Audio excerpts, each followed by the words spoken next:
Pope Francis కన్నుమూశారు. Vatican సిటీలో Pope Francis కన్నుమూశారు.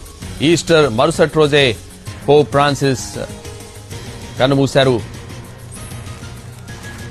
కొన్ని రోజుల పాటు ఆసుపత్రిలో చికిత్స పొందుతున్న పోప్ ఫ్రాన్సిస్ ఇవాళ కన్నుమూశారు. ఈస్టర్ మరుసటి రోజే పోప్ కన్నుమూశారు.